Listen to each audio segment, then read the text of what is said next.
This is the Giraffes Don't Eat Steak podcast, a show that brings you marketing stories, tips, hints, and much more.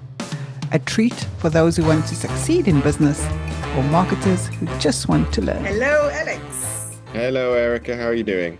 I am good. The weather is really good in the UK for the last couple of weeks, so that always makes me happy. And you? Has the rain stopped? Well, I'm in Costa Rica today, Costa Rica?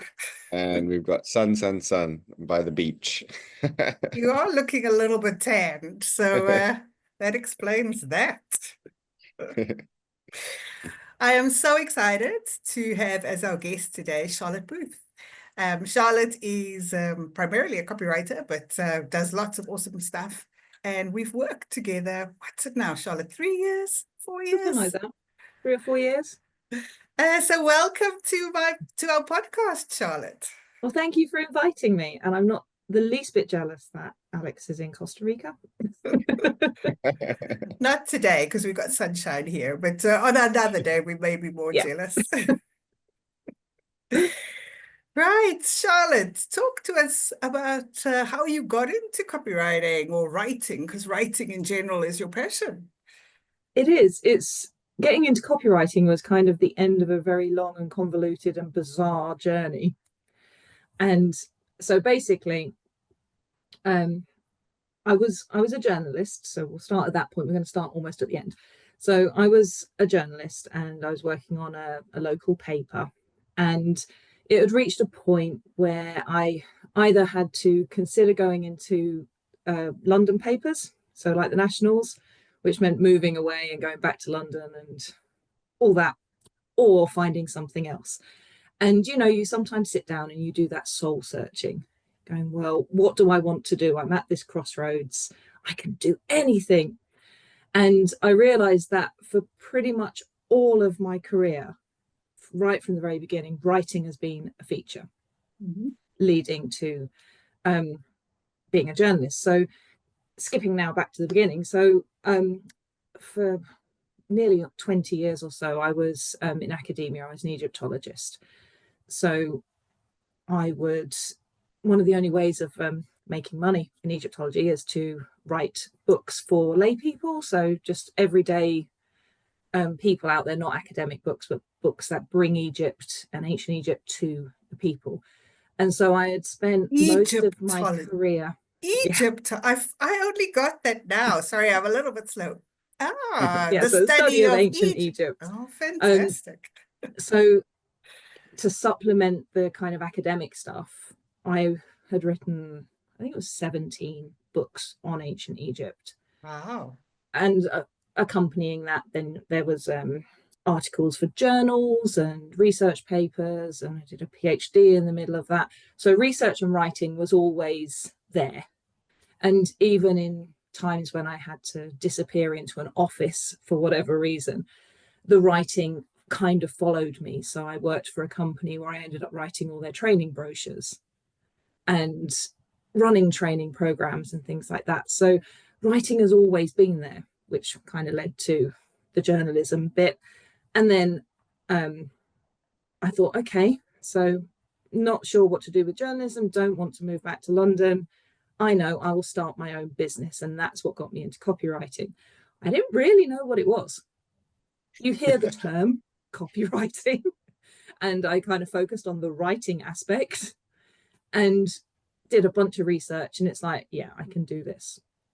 And so set up a business, did a ton of research. The NCTJ, which is like the journalism training college, they did a load of PR courses, which I was able to sign up for before I started my business, and then kind of went from there. And, you know, here we are 5-6 years later. And yeah, it's evolved and developed, but writing has always been a part of my career in one way or another. Fantastic. Wow. These 7, did you say 7 books on ancient Egypt? 17. 17? Yes. So if we go and search Charlotte Booth, Egypt, your name will come up. We'll find all Oh, wow. Yeah, well, I did not know that about you. I have to well, be honest. the most famous one, and the one I've dined out on for a very long time, I wrote Ancient Egyptians for Dummies, Oh, and wow. that's been translated into, I don't know, 12 or 13 languages. Wow, So, that's and impressive. that still makes me money even a good zillion years after I wrote it. So That is impressive. And so that's a pretty good apprenticeship up in to lead up to your new career of copywriting. well, quite. It's like I didn't really know what copywriting was, but it's like, okay, I've got the writing bit down. It's just now knowing how to twist that into a new shape, really. So what were the new skills that you learned going into copywriting? Um, the new skills, there were a ton of business skills that I had to learn. So networking, for a start, was, I'm not going to lie, I'm not a huge fan, because being a writer, it's a pretty isolated career, and that's through choice. I'm quite happy to sit in my office and write for 6 hours a day and not speak to anybody else. But when you're running a business, the whole selling yourself and networking and getting out there and doing podcasts and things like this was very, very different to the public speaking I'd done before.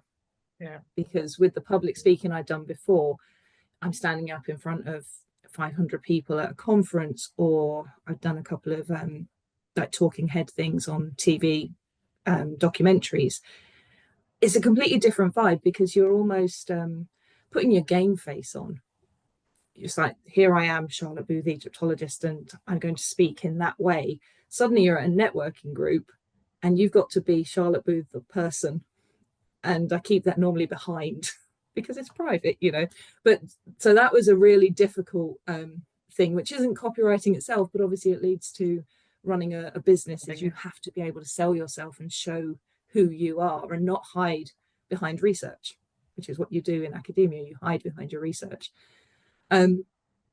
Other things with the writing I've previously done, everything, say, of those 17 books, I've written a few more since, but they're different.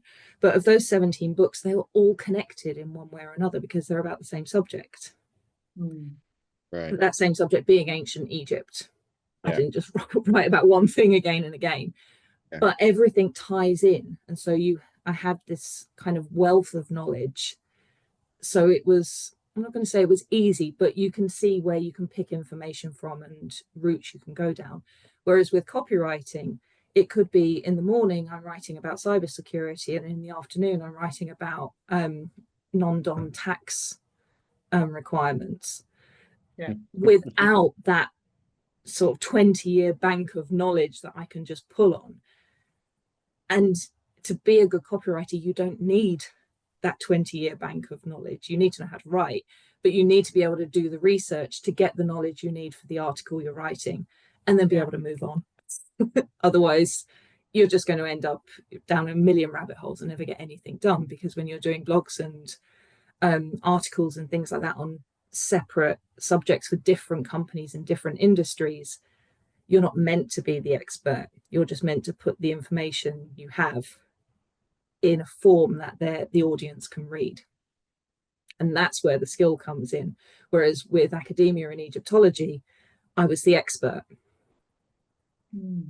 It's quite a nuanced difference, but that actually is very interesting. I hadn't thought about that before, to be honest, but it makes sense. But like, I like knowing everything, right? And it's the same when I work with different clients. I immerse myself in their business because I want to know it.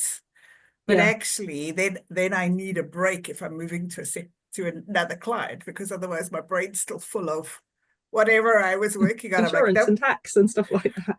Different client. Change my headspace. I need to think differently. So But it's being able to switch is something that I hadn't really done before. So have you built kind of any internal frameworks for yourself to be able to handle that, or create efficiency within that new realm of researching and jumping from one industry to the next, to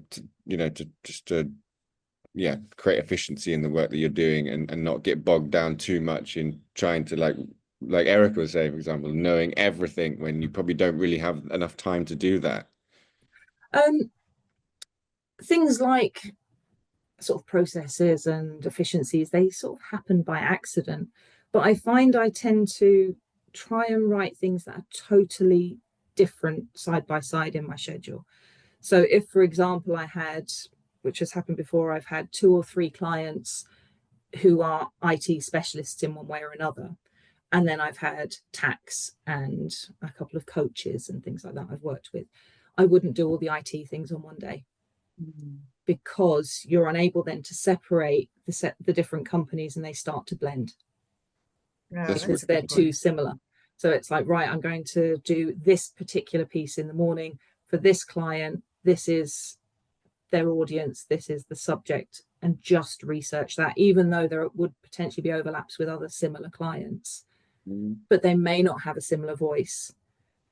And you probably don't, right? Yeah. And there's always that a possibility where you think you've written something, perhaps in a previous blog or something for a client, but it's actually for another one who's similar. So I do try to separate in that sense. So if I'm doing something IT in the morning, I'll make sure I do something softer in the afternoon, just so I don't get that kind of blend and weird crossover. It's sort of really happened by accident. That's very interesting. I hadn't have thought about that, to kind of just prevent yourself automatically cookie cuttering, just sort of go, oh, this that worked for that, so I'll just do it, apply it to this business. Yeah, which, I mean, sometimes it works. Like if you're doing a bunch of research on multi-factor authentication or something like that, yes, that's worked for numerous clients, but I wouldn't sit and write 2 or 3 blogs for different clients on the same thing at the same time, because you are going to end up getting too many similarities. So it's about compartmentalizing, I think. That's how I've sort of ended up doing it. And in regard to other processes, I very rarely, unless time is a real issue, research, write, and proofread on the same day, even if it's a short piece. So I'll do all the research on day 1, put that into a very rough framework of what the article or whatever will look like. Then, time permitting, a couple of days later, I'll go in and do an edit to tidy it up, and then leave it another couple of days before doing the proofreading, because then you're almost going in every time with a clear mind. Oh, I love it. That's very clever. It doesn't always work, because some people are like, I need this in 2 days, and you're like, right, the process won't work. But yeah, the longer I can leave it before proofreading, the easier it is to proofread, because mistakes just jump out at you. Whereas if you know what it's supposed to say, if you proofread and write on the same day, you know what it's meant to say. You don't necessarily see what it does say. No, that's true. I mean, how often have we looked at something, Alex, like a million times, and then someone else came and said, isn't that wrong? Like, Whereas if you left it a couple of days, you would have seen it. Would have probably picked it up. And the other kind of crossed over into my book writing as well. So when I finish writing a book, I actually leave it a month before I go back and do proofreads and edits. Oh, wow. Again, time permitting. But yeah, because the further away you get from a piece of writing, the easier it is to proofread and see the problems, because you're almost going in going, I don't even remember writing this, because this last month I've now got onto the second project or whatever I'm working on. That is a very good tip, just generally in any work that you're doing. If you've been working on it all day for 8 hours, at that point you're probably going to start making things worse. Yeah. It's true, because you start picking at stupid things. You'll see a word and you'll spend an hour changing that word and that sentence, and then you realize that sentence doesn't work. And whereas if you just put it away and come back a week later, you're like, actually, that's fine. The other thing you do really, really well, Charlotte, because we've obviously done some work together over the years, is get your brief right. And I enjoy that with working with you, is when we work together, you ask me really good questions to make sure I've thought through properly what it is I want to achieve with the piece, Where am I going to put it? Who's the audience? So the questions you ask really helps me make sure I've clarified. And I think that also helps you then segment and be clear on, so that you're not into rabbit holes, because there's clarity on what you're writing. Would you agree with that? I would. And that's something, again, that came along completely through trial and error, because when I first started my business, I thought, no, I'm not going to have like a form people have to fill out. We'll just have a chat and we'll work it out. And then I would have clients where I'd write something and they're like, yeah, it's not quite right. It's like, okay, why isn't it right? Don't know, but it's not right. It's like, that really doesn't help me. So over the years, it's like I've got to know what questions I need, because when I'm talking to somebody, it's almost visual. In my head, I'm almost seeing how sections of an article or a blog will fit together. So I can almost see, okay, so here we're going to have something on this. I'm going to need this information. And that's when I'll start asking random questions that perhaps you haven't thought about, because already it's forming in my head of what the article or whatever it is could look like. Even before I've sat down to write it. And to be fair, I have to mull over ideas for a couple of days to let that almost visual moving around of things happen before I can go, right, I know where I'm going, and then just start putting it out on paper, well, screen. But it's, yeah, there's that sort of, it's almost visual in my head. It's almost like beams are moving around to slot into the right place. I know exactly that feeling. Oh, good. I was worried I was coming across as slightly insane then. And do you use the same process? Because one of your other talent skills that you help people with is publishing their own books. Is that the same process you would use if someone comes to you for that? Okay, so rather than helping them publish, what I do is I help them write their book and then apply to publishers. So I help them to the process of publishing. I'm not a publisher. Okay. So, but yeah, basically we spend, in the program that I run, we spend the majority of the time in planning. And it's where I get the most pushback, because they're immediately like, I want to start writing my book. It's like, no, it's about planning. You've got to get those beans in order. If you can't see what the wider book will look like, how can you sell it to anybody? And how can you get to what you want it to look like just by writing and hoping you arrive? It's like if you're going on a long journey, you're not going to just jump in the car and go, it's north, and hope at some point you hit the right place.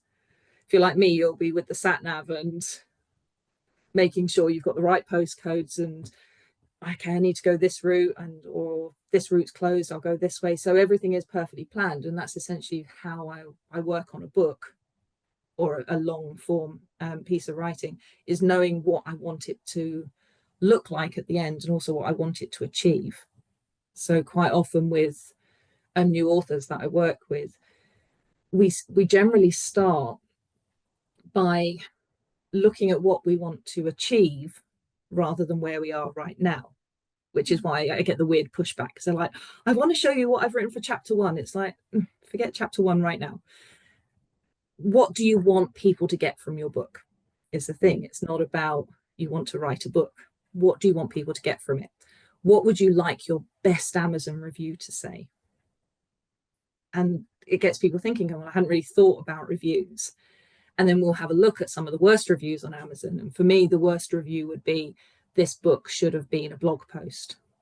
Ouch. Which is not, it's not an uncommon Amazon review, I'll tell you.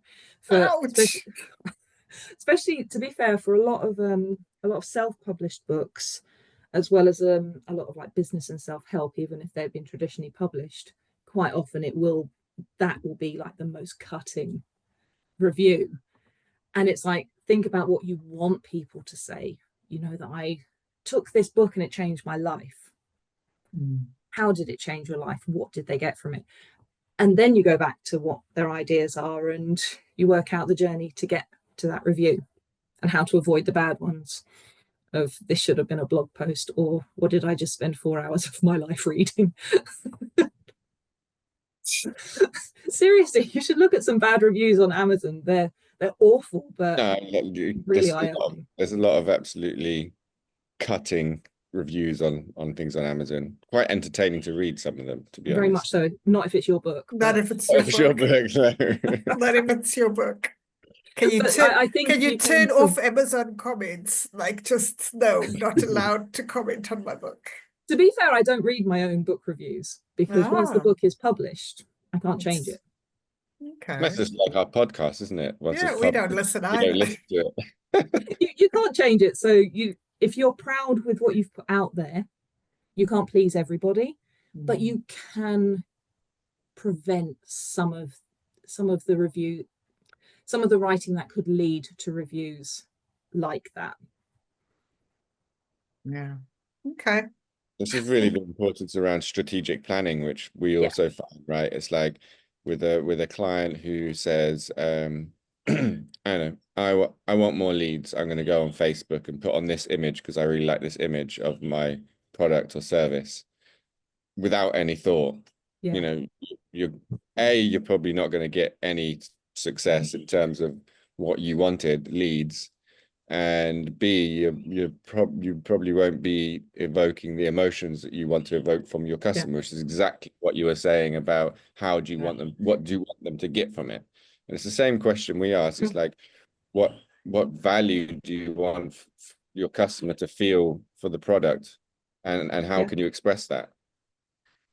Exactly. And I feel that with writing, you don't have that with a product and it's launched and that's your product. How you market it is the key thing.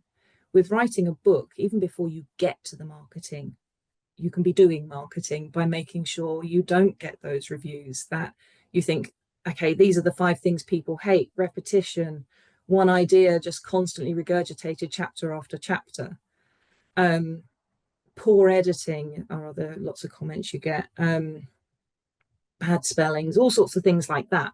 And you think, okay, so that's what people complain about. We can deal with that already. I think to a certain extent with marketing, you put your product out there, and if you market it right, the clients come. Yeah. But by the time you've got their feedback, it's too late potentially for that campaign. You would have to bear it in mind for the next campaign. Whereas with writing a book, you've almost got the feedback on other books. Yeah, because no book is unique, no matter how many authors will go, I don't know where it would sit. It's totally unique. It's not. We can work it out where it would sit. But you've got all those reviews already out there for other people's work, so you just don't make that mistake. Oh, I love that. That's really a great tip. Do you ever do testing with your book? So let's say you can, I don't know. Like, I'm just thinking about, like, in marketing review, like A/B testing. Do you do any kind of public research, talking, saying this is an extract of what I want to be writing about, or do you just kind of, research your customers, understand what they want, and then write it, and then just put it out there?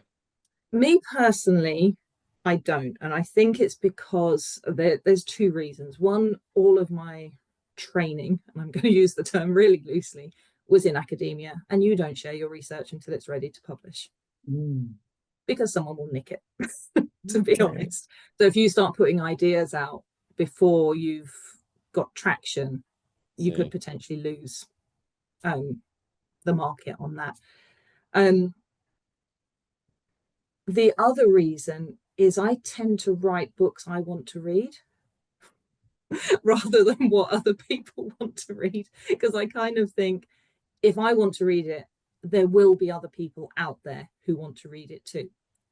And so you don't only write about Egypt, right? You were authoring on other things, right? Yeah, so I've also written a book on the history of the undead, so the truth behind mummies, vampires, and zombies.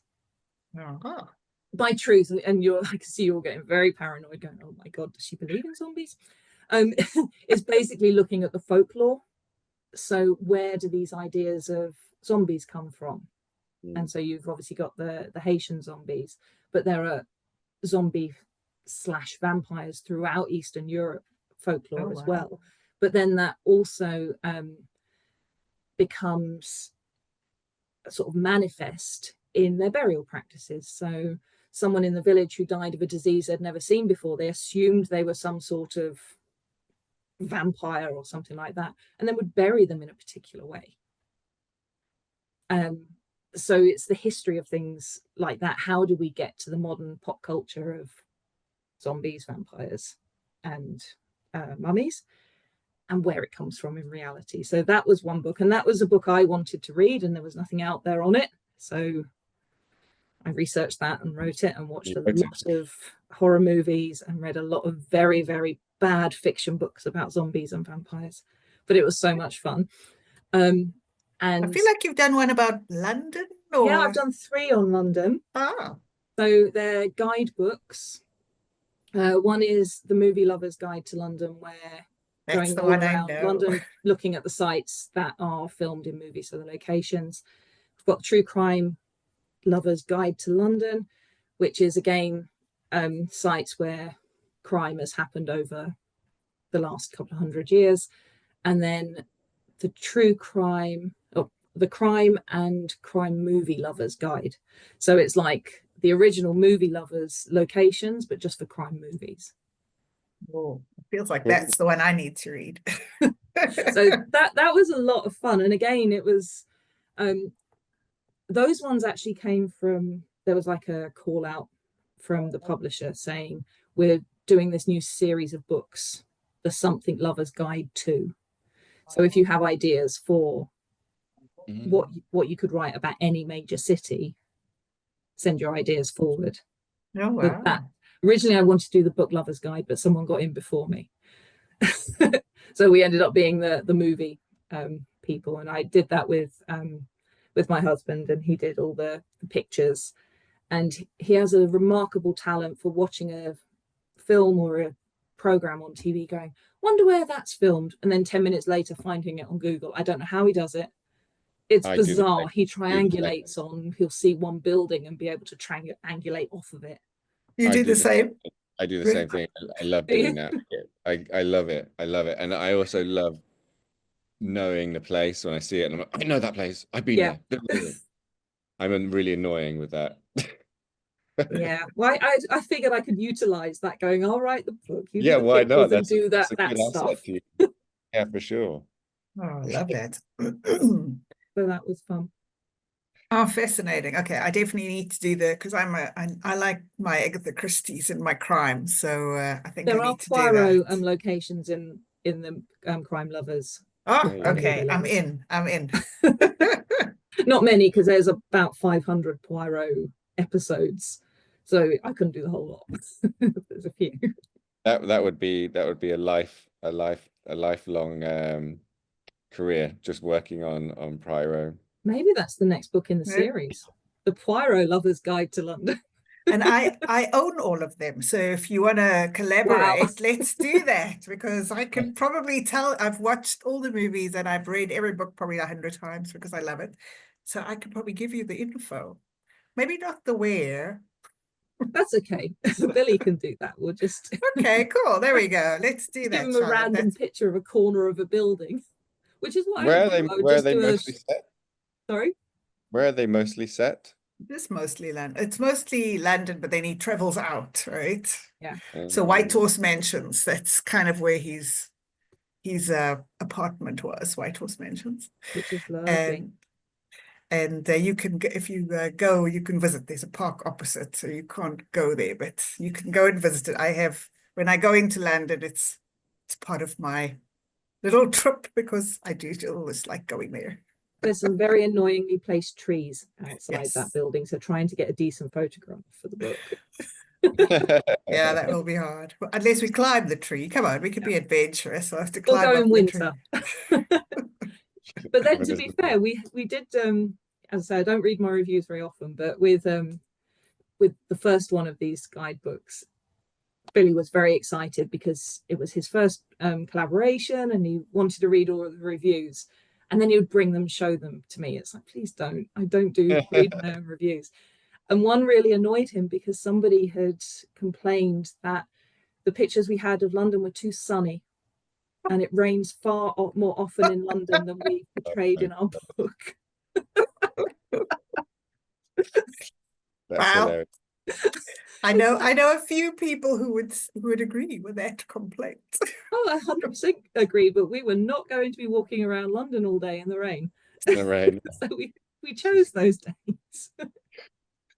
Yeah. So I wanted to ask you, just going back to writing for businesses, because you mentioned writing blogs and other things, but I just wanted to ask you, like, what do you find the most challenging task to be? So, for example, if a business comes to you and asks you to write a tagline or a piece of copy for a marketing campaign coming up, or a blog, are there any particular tasks that you find more challenging than others? See, that's a tricky one, because it's a really annoying answer, I know. It does depend on the client, because if it's a client I know well, then there is a certain bank of knowledge. So I had a client who wanted me to do a radio advert for them. And if it was a brand new client, it would have been really hard, because within 2 or 3 lines of text, you have to encapsulate everything about the business, as well as what they're selling, why people should buy for them, who it's for. And if you know the business, you know their audience, you've got a certain bank of knowledge where you can choose the right words that portray that. Whereas if it's a completely, cold client, in the sense that they're brand new, the shorter the copy, the harder it is, because you've got to get more information into fewer words without perhaps having that background of knowledge that you can pull on and go, okay, so this is one word we can use to encapsulate this entire thing. You can get there, but it takes a lot longer if you don't know the company very well. Yeah. That makes sense. I always thought, like, working on taglines was a really difficult thing when you have 3 or 4 words or something to try and, like you're saying, encapsulate the whole business. I always found that one quite challenging. Yeah. It really is. The long things are relatively easy in that sense, but the shorter they are, it takes a lot more work. But I saw a LinkedIn post, I'm sure this was you, Charlotte, where you said, stop calling it a blog, or you mentioned something about people who give it the wrong name. It was you, right? It wasn't that aggressive.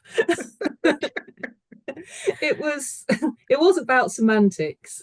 Because I had a client who said, yes, I want you to write my blog, it will be monthly, etc., etc. And yet when I actually sat down and asked the questions, it wasn't a blog, it was a monthly newsletter. Yeah. And it's a completely different beast, as you know. A monthly newsletter and a blog is completely different. The audience is different. How you get that information out to people is different. The CTA is different. So even that small thing, in my mind, there was an expectation, okay, this is what will be required. Yeah. And in their head, there was an expectation of this is what is required. And it wasn't the same page. And it took those right questions to work it out. So for those who don't know the difference between a blog and a newsletter, what are the core differences? Okay, so there's a couple of main differences. The first main difference is a blog or an article is something that is generally posted on a static form. So on a website, or I guess you could put it in LinkedIn articles or something like that, but it's static. And you guide people to visit it, either through social media posts or your newsletter or whatever. But the idea is it's posted somewhere static and people go to it, like a notice board. A newsletter, on the other hand, is something you're actually physically sending out to people with your email newsletter list, or if we're going old school, you're printing it off and sending it out to clients and things like that. So one is static and the other is moving.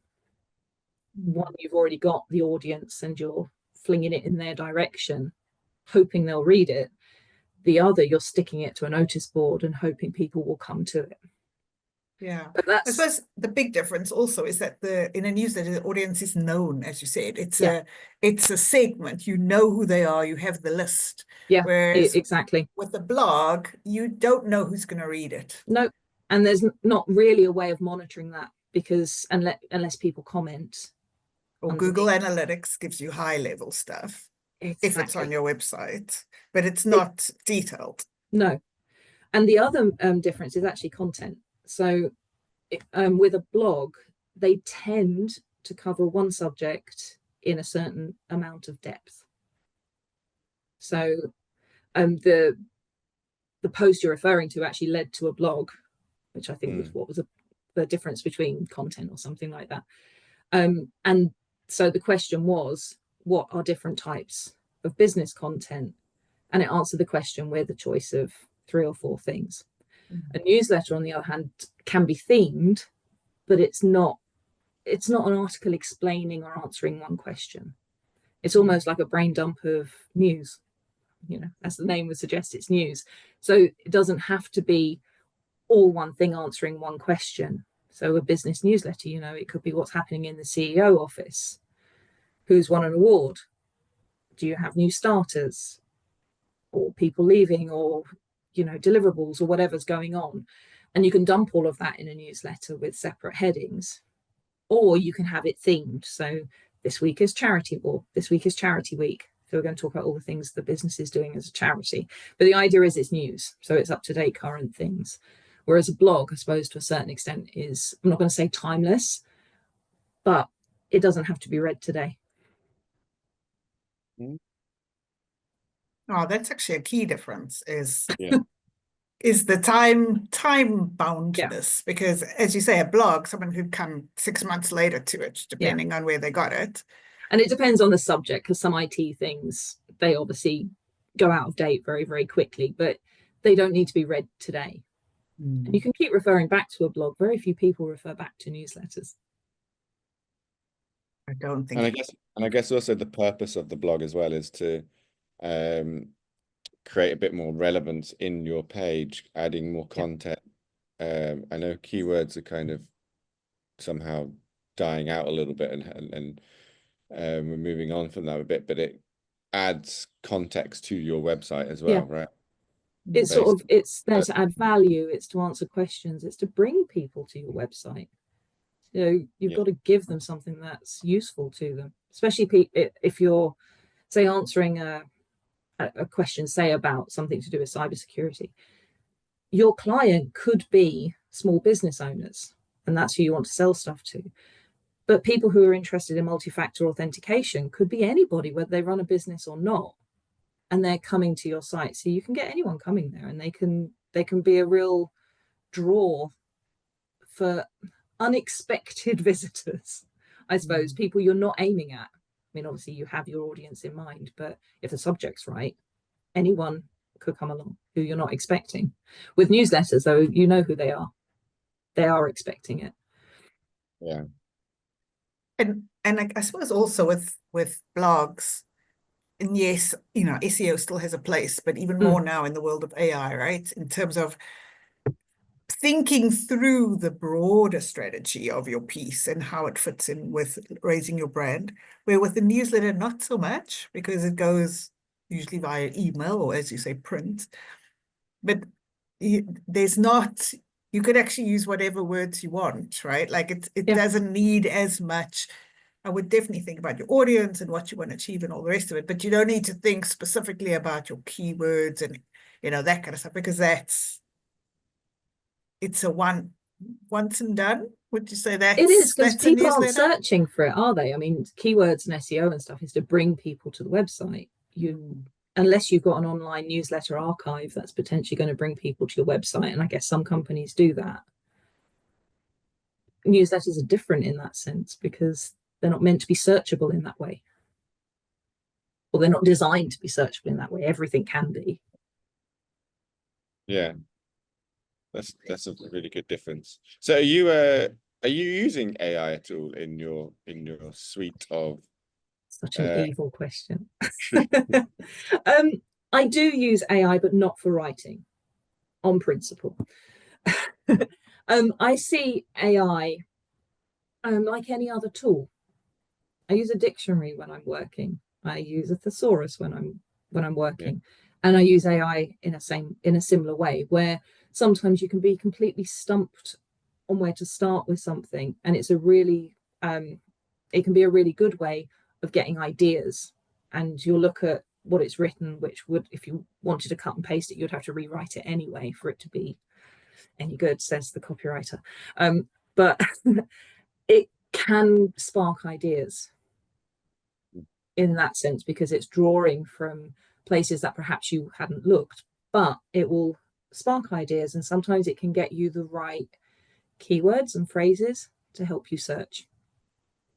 Because especially if you're researching a piece of work on an industry you're not that familiar with, and unless you've got those right phrases that the industry uses, it can be really hard to research things. So AI can be really useful for that kind of stuff. To be fair, when I read things that it produces, there's an awful lot of fluff in it, so it's not something I would personally copy and paste and send off to a client. They'd send it straight back and say, could we work on this? But it can be a really good tool for doing that initial search on the internet to give you ideas. Yeah, I often find it's very useful for idea generation and and a starting point in terms of my research. Like, where do I look for this kind of things? What do I begin to search for? Exactly. It can eliminate that that sort of blank page issue where you've got to start something and you just got this cursor blinking at you, and it does give you a starting point. But as a writer, it's AI, it bothers me because a lot of people who perhaps don't enjoy the writing process are using it to actually generate their writing. And I'm trying to phrase this very carefully because I don't want to upset people, and it is only my opinion. But I see courses out there on how to use AI to write a book in a weekend, or people who publish books that are clearly done on AI. And it absolutely makes my heart sink, because I think writing anything, whether it is a book or a blog or an article, can be such a personal thing. The writer, whoever it is putting all of their knowledge and expertise and skills and passion for writing into creating something that does what they want it to do. And when people say, yeah, I wrote a book and I used ChatGPT, it's like, you didn't write a book, you wrote a bunch of prompts. And there is certainly a skill to writing decent prompts, which is a whole other thing. With AI, you've got to put the right information in to get anything decent out. But I really don't think it can or should replace the creative process of writing, whether that is writing blogs or social media posts or books. Yeah, absolutely. I think we agree with you there. It's a tricky one, because I know lots of people use it for social media, and I just find myself thinking I'm seriously in an episode of Black Mirror where people are using AI to write posts to put on social media, and then people are using AI to write comments engaging with the posts written by AI. It's like, so you're not writing for people, you're writing for other AI bots, and I don't understand what the point is. If your clients are human, have a human write for them. Yeah, we talked about this the other day. We talked about this the other day, saying that we'd probably end up going full circle. It's like we're at a point where everybody, it's the trend to use AI, and then we'll get to a point where we'll see everything sounds and looks the same. Now this is looking weird, and then all of a sudden the human authenticity trend will come back, you know. I hope so. Yeah, I think it will. I think it's quite clear to me when, I mean, it's getting better, and people, like you said, are getting better at writing prompts, but still it's very obvious to me when there is an AI generated messaging or blog or something like that, especially in LinkedIn posts. It's like, huh, you didn't write that, especially if you know the person and you're like, you definitely didn't write that, because I know you don't. Which for me kind of negates the point of a social media platform where you're there to sell your business, and if you're using yourself as the selling point, Yeah, to you show may your get, authenticity. yeah, it just makes no sense to me. But I think you're right that it probably is going to go full circle. And I'm sure I heard in a discussion recently that AI is reaching almost the capacity of what it can learn from human generated content now, because it's been out, what, 3 or 4 years, and more content is being created all the time, but most of it is AI generated now, so it's almost run out of human generated content. I can't remember where I heard it. It was a discussion, some sort of IT forum, and that sort of stuck in my head as kind of a scary place to have reached, where if it carries on learning, it's learning from its own generated content, and then you end up in bizarro world.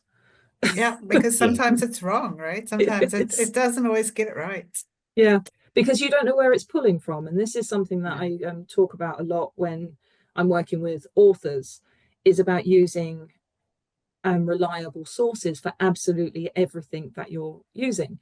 And it used to be that, I say it, not everything is timeless.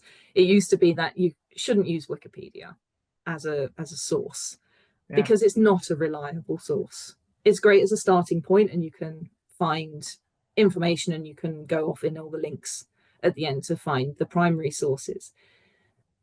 But now AI is, people are taking it as fact, and it's a case of you don't know where they're getting their information from. I'm sure they're getting it from Wikipedia and even more dodgy sites. I had a fabulous chat with ChatGPT the other day, because it produced this stat was like 52% of business owners did something. I can't remember what I was researching. And then I said, please share the source. Like, where's the source? And it said, oh, I was just using an example, but you're right. I should use credible sources. Thank you for correcting me. But the thing is, most people wouldn't think to correct unless, I mean, being in academia, it's drummed into you about primary sources. You go straight to as far back as you can go in regard to sources to get to the original. But it's not something that most people think about. So fascinated. Not only did it tell me that it made up the number, it then thanked me for correcting it. I love that you told ChatGPT off. More people need to do that. Oh, Charlotte, it's been so awesome chatting to you. Where can people get hold of you if they want awesome copywriting or getting their book done? What's the best place to get hold of you? Okay, so the best and easiest place, which has emails and phone numbers and contact sheets and stuff, is my website, which is Popple Services, so POPPLE services.com. And I'm on LinkedIn under Charlotte Booth, but it's quite a common name. So if you look up Popple Services as well, you'll find me on LinkedIn as well. But all of the details are on my website with links to social media and everything else. And links to your books if anyone wants to learn more about Egypt or... There are a couple of links on the website. If not, if you put Charlotte Booth and Egypt into Amazon, you could bring up my authors page. You just click on my name and all of the books will come up. Fantastic. Although there is a random one that comes up because there's a Charlotte Booth who's a psychologist. Oh. And her book randomly ends up on my page. So that's not you. No, I don't write about psychology. It's really random. I bet she hates it too. Maybe she should write more books. She only done the one. And Charlotte, any tips you want to leave our audience with? I don't know, copywriting tip or how to publish it, how to get your book done right, or anything. Any last tip you want to leave our audience? I think it's a really broad tip, but I think it's an important one when you're writing anything. And that is to actually enjoy the process of writing. If you are bored with what you are writing, people are going to be bored reading it. So enjoy it, find something in it that sparks a passion, and then the reader will pick up on that. Even if you're annoyed, you know how ranty posts always get lots of comments. because there's a passion in there. Oh, I love that. Yeah, it's a really good tip. Alex, anything you want to close with? No, I just think I'd like to echo what Charlotte said about planning, because I think that's important in anything that we're doing for public communication. Understand like what is the value that you want the person who is reading or going to buy the service is going to be getting from it, and talk about that. Fantastic. Well, thank you guys. Charlotte, has been so awesome having you on the podcast. Alex, I'll let you go back and enjoy the sun and the seaside. Thank you And very much. I will see you all again. Thank Bye-bye. you. Bye. Cheers. Bye-bye. That wraps up this episode of Giraffes Don't Eat Steak. Thanks for joining us. I hope you found value in our discussion and got some new ideas to apply to your own business. Tune in next week for another round of marketing insights and inspiration. If you enjoyed this episode, please leave us a review and subscribe on Apple Podcasts, Spotify, or wherever you listen to podcasts. We appreciate you listening. Catch you next time on Giraffes Don't Eat Steak.